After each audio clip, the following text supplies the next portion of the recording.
तार विवाद रहता हुआ जा रहा। स्वामी प्रसाद मौर्य अपनी बातों पर कायम है, क्या जो बातें कर रहे हैं क्या हद तक आप सही मानते हैं? देखिए, एक दिमाग के दिवालियापन हम उसको कहते हैं। जब ये 4 बार बहुजन समाज पार्टी की सत्ता में मंत्री थे, तब इनको ना तो महिलाओं का अपमान समझ में आया, ना पिछड़े दलितों का अपमान समझ में आया। जब बहुजन समाज पार्टी की सत्ता जाते ही इन्होंने देखा तो फिर रामम शरणम गच्छामि, राम की शरण में चले गए। तब उसी रामचरितमानस माला फूल चढ़ाए, राम राम जपना, पिछड़ों का माल लूटना, यही न किए। 5 साल माला चढ़ा के बेटी को सांसद बना लिया, खुद मंत्री बन गए। तो 5 साल लगातार इनको कोई अपमान नज़र नहीं आया। फिर इन्होंने देखा कि हो सकता है सत्ता करवट ले, फिर ये सत्ता के लोलुप्त लोग फिर बदल दिया सत्ता नहीं बनी, 10 महीना कोई नहीं जाना। तो फिर इन्होंने सोचा कि कुछ ऐसा बयान दें। लेकिन मुझे तो आश्चर्य है इनके बयान पर कि पढ़े लिखे लोग हैं। बाबा साहब डॉक्टर अम्बेडकर जी ने पूरे संविधान में कहीं एक शब्द भी शूद्र नहीं लिखा है। 4 जाति बनाई है, सामान्य वर्ग, पिछड़ा, अति दलित, अनुसूचित जनजाति, 4 वर्ण है। और ये संविधान की शपथ लिए हैं। अभी एमएलसी बने जब, तो संविधान की शपथ लिए कि संविधान के दायरे में रह के हम काम करेंगे। तो संविधान तो इस बात की इजाज़त नहीं देता कि किसी धर्म मजहब के खिलाफ आप बोले या कोई उससे अलग हट करके कोई टिप्पणी करे। इसका मतलब कि आप संविधान को नहीं मानते हो और संविधान के बदौलत आज एमएलसी बने हो, शपथ लिए हो। तो ये सत्ता के लोलुप्त लोग हैं। ये जो लड़ाई है, जो देश में हालात हैं, बेरोजगारी दिनों दिन बढ़ रही है, बेरोजगारी पे बोलने की, बेरोजगारी से लड़ने के लिए, बेरोजगारी कैसे कम हो इसके लिए इनके पास चिंतन नहीं है। देश में महंगाई कैसे कम हो, एक समान अनिवार्य और फ्री शिक्षा। देश, समाज, प्रदेश तभी तरक्की करेगा जब वहाँ शिक्षा हो।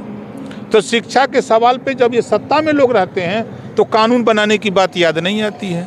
आज लाखों करोड़ रुपया अमीर जब बैंक से, आरबीआई से लोन ले रहा है, नहीं दे पा रहा तो उसके कर्जे माफ़ हो जाते हैं डिफाल्टर घोषित करके।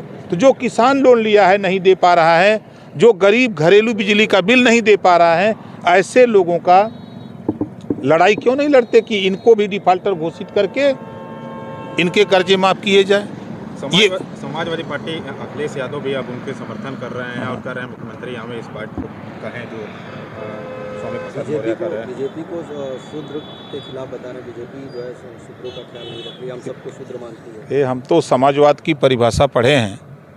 राम मनोहर लोहिया जी ने कहा है कि समाजवाद लाना है तो अपने नाम के आगे पीछे जाति हटा दो, यही ना समाजवाद है।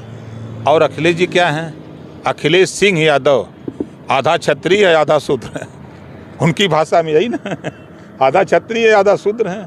तो पहले तो वो तय करें कि शूद्र वाले गोल में है कि क्षत्रिय वाले गोल में है। इतना तो दोनों हैं। प्रकाश जी, मोहन भागवत जी अब समर्थन कर रहे हैं स्वामी प्रसाद मौर्य का। वो कह रहे हैं ब्राह्मणों ने जातियों में बांटा है, लोग विभाजन ब्राह्मण की ही देन है। अब ये मोहन भागवत जी के बयान को पूरा हमने अध्ययन अभी नहीं किया है। अभी तो हम मऊ में महिला महारैली को लेकर के हम वहाँ व्यस्त थे, वहाँ से निकले हैं, रात को आए हैं, सुबह उठे हैं, नहा के भाग के इधर। अब उनके बयान को पढ़ लें कि क्या बयान है। तब जो कर रहे हैं वो सही है, ब्राह्मणों ने बांटा है देश में। अब वो देखिए नहीं, अब ये हम तो पैदा नहीं थे तो कैसे बता दें कि कौन बांटा कौन नहीं बांटा। अब जो इतिहास है उसको जब पढ़ा जाए तब मालूम हो। नहीं, स्वामी प्रसाद मौर्य जी रामचरितमानस को लेकर किस तरीके से बोल रहे हैं, तो अब आरएसएस प्रमुख भी ऐसे बोल रहे हैं। तो अगर आप नहीं पढ़ा, अगर हम लोग बता रहे हैं तो अगर इस तरीके नहीं, देखिए मोहन भागवत जी के बयान पर, अब जैसे मोहन भागवत जी ये बात कह रहे हैं, कल तक मोहन भागवत जी हिंदू राष्ट्र की बात करते थे। मोहन भागवत जी का बयान अभी हमने देखा कि मुसलमान भी भारत का अभिन्न अंग है। अब उसके प्रति उनका रुख नरम हो गया। फिर उन्होंने बयान दिया कि हम सबको मिल के रहना चाहिए। ये बात 100% सही है। लेकिन अभी जो उन्होंने बयान दिया है, अब उनके हिसाब से अगर वो कह रहे हैं तो भाई पूरी सरकार उन्हीं के इशारे पर चल रही है, तो वो ज़्यादा हमसे जानते हैं। जी, अखिलेश यादव बिहार की तर्ज पर जातिगत जनगणना की मांग कर रहे हैं, क्या लगता है आप क्या कहें? नहीं, देखिए हम तो आप लोगों के साथ 20 साल से बात कर रहे हैं ना कि जातिवार जनगणना हो। तो ये जब सत्ता में लोग रहते हैं तो क्यों नहीं कराते? सत्ता से बाहर होते हैं तभी बात याद आती है। आप अगर शायद याद होगा कि समाजवादी पार्टी की सरकार में ही प्रमोशन में आरक्षण खत्म हुआ था। प्रमोशन में आरक्षण खत्म किसने किया? समाजवादी पार्टी। 4 सितंबर 2013 को हाई कोर्ट ने आदेश दिया कि 12 जातियां 27% आरक्षण का लाभ ले रही हैं, शेष जातियां नहीं पा रही हैं। तो शेष जातियों को उत्तर प्रदेश सरकार बांट के दे। उसमें मुख्यमंत्री कौन था? अखिलेश यादव जी थे। इन्होंने वो भी काम नहीं किया। 14 सितंबर 2013 को हाई कोर्ट ने भी एक आदेश दिया कि जो पढ़ाई शिक्षा का उत्तर प्रदेश में 2 तरह की शिक्षा है, एक समान शिक्षा किया जाए, पाठ्यक्रम एक बराबर हो, सरकारी स्कूल हो चाहे प्राइवेट, एक पुस्तक एक किताब लागू हो, एक सिलेबस चले, उसको भी नहीं किया। तो ये जब सत्ता में लोग रहते हैं, जब पावर होता है करने कराने का, तब तो इनको याद नहीं आता है, और सत्ता से बाहर आने पर सारी चीज़ें याद आती हैं। तो स्वामी प्रसाद मौर्य आप समर्थन कर रहे हैं मोहन भागवत की जो बातें मोहन भागवत ने कही है?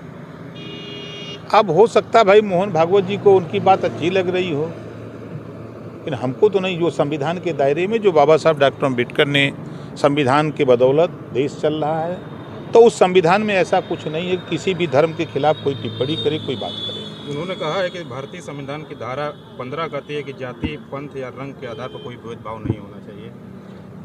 संविधान की भी बातें वो कर, तो भेदभाव कहाँ कोई कर रहा है? नहीं, जिस तरह से इसमें रामचरितमानस में उनके हिसाब से जो भेदभाव किया गया है। इतने दिन कहाँ थे लोग? इतने दिन कहाँ थे? अगर इसमें आज चर्चा क्यों हो रही है? सवाल इस बात का भी है ना, आज चर्चा क्या लग रहा है, क्यों इसको चर्चा? क्या दलित वोट बैंक की राजनीति हो रही है? क्या हो रहा है? देखिए, सारी खुराफात वोट के लिए हो रही है। इस देश में सारी खुराफात वोट के लिए हो रही है और कहीं कुछ नहीं है। मोहन भागवत भी हमें लगता है इसी वजह से ऐसी आप बताएं नहीं। देखिए, अब सब लोग जानते हैं आरएसएस के इशारे पर देश और प्रदेश की सरकार है, सब लोग जान रहे हैं ना। तो वो जो कह रहे हैं तो उसके पीछे वोटें हैं और कुछ नहीं है। सारी लड़ाई वोट के लिए है। जितना नेता बोल रहे हैं सब वोट के लिए लड़ रहे हैं।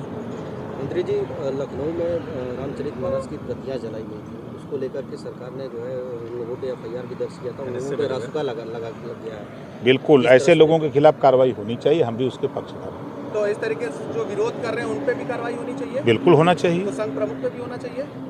अब सरकार का काम है ना। नहीं, अभी आप बोल रहे हैं कि बिल्कुल होना चाहिए। तो अगर संविधान के दायरे में अगर कोई गलत काम करता है, कानून के दायरे में, उनके खिलाफ तो कार्रवाई होनी चाहिए। ओम प्रकाश जी, इस बार चुनाव में किसके साथ जा रहे हैं? हम अभी तो फिलहाल आपके साथ हैं। चुनाव आएगा अभी तो बताएंगे। कुछ बनेगी जैसे? नहीं, अभी कुछ नहीं। अरे खोकी आवे के सवेरे मुँह में संजा के तक कैसे। ठीक एक TT करेंगे।